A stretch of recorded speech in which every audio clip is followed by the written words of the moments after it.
G'day all, welcome to another edition of Scoping and Probing. I'm Glenn York from Sequential Automotive, and today we've got a bit of a history lesson. We've got an old 1991 Ford Fairlane V8 which uses the EC4 engine management system, which was commonly used on Fords from mid to late 80s to early to mid 90s. This car's had a fair few parts thrown at it, coils, distributors, fuel pumps, airflow meters, lots of things, and it still won't run right.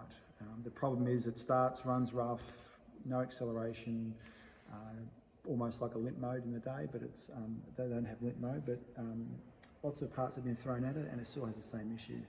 So I thought what I'd do is get a look and see exactly what was happening on the scope and actually see a visual, get some sort of visual representation of what's going on with the car and also the management system. From a visual point of view, what I've got the distributor out of the car. I've got a node light on the injectors and a spark tester on the coil. So what I'm going to do is I'm going to spin that coil up in a minute and find out what's actually happening in the management system and give you a demonstration. So I'll just turn the ignition on.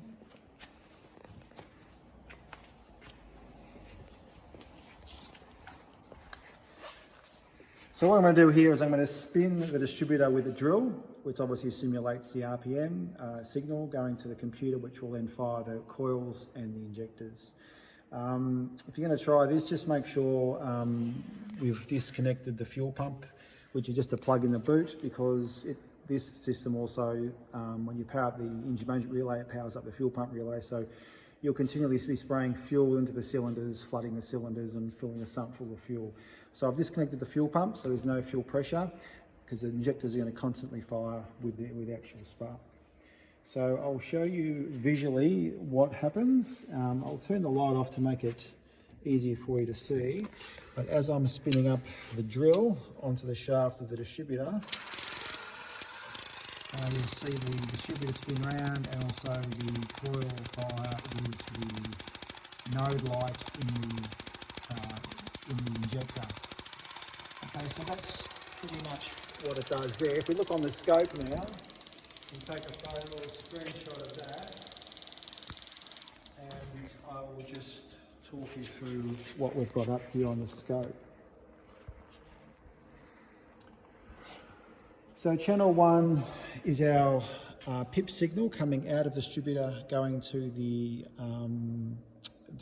computer. The blue one is the spout signal, which is coming from the computer to the ignition module to fire the coil.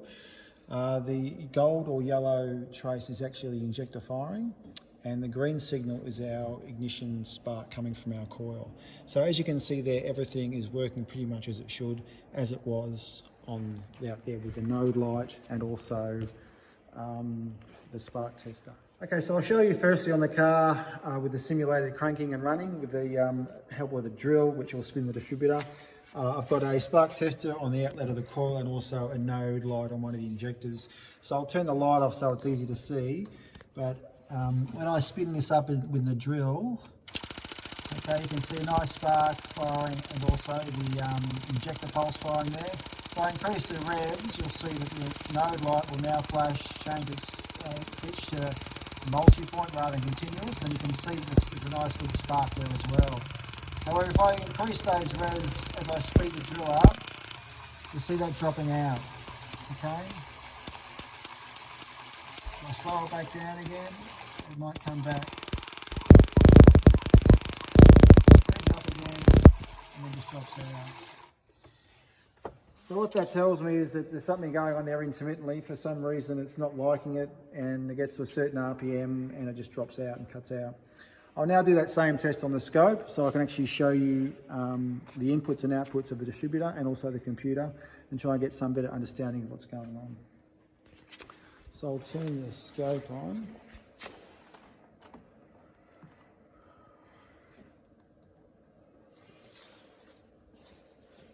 And I'll spin that up here.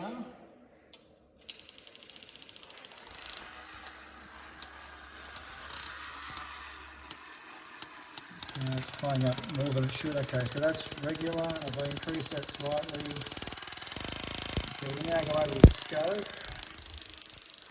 You can see that's working as it's fine, it should. If I increase the RPM, there you go, it drops out. Okay, so I'll just rewind that and show you what's going on. Our pip signal doesn't quite ground, and our spout signal therefore doesn't quite ground. Our injector, however, is still firing, and this is where our spark's dropping out. So it's dropped out there, I've got one spark there, where it grounded again, another spot here where it hasn't grounded. It's grounded there, there's still no spark, there's a spark there, no grounding, no spark.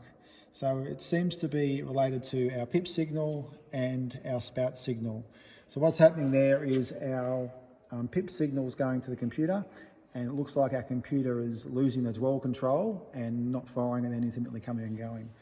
So to confirm this, what I can do is if I disconnect the pip signal, if I disconnect the spout signal, it will go into cranking mode, which is a set fixed time on the advancement from the computer. So if we come over to the computer,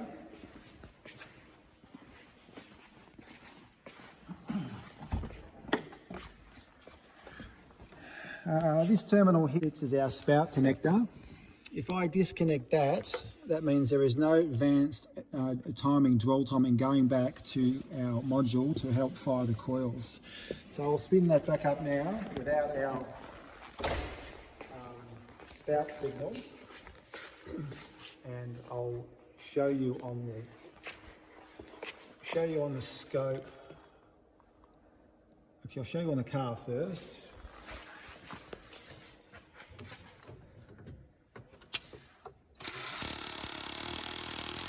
Spin that right up.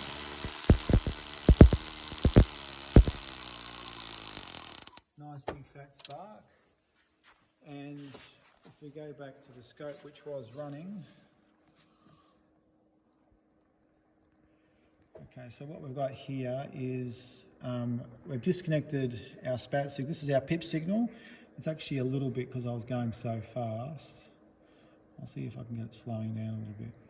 It's probably a bit too fast, but again, this is our spout signal which we've disconnected, which actually I think I said that was a pip signal before, but it's not. So this is our spout signal I've disconnected. There's no square wave coming back to control tell the distributor to fire. Instead, it's just got our pip signal which is running off basically a fixed timing, and we don't get a drop out of our spark. Okay, so that tells me that our problem is actually in the engine computer.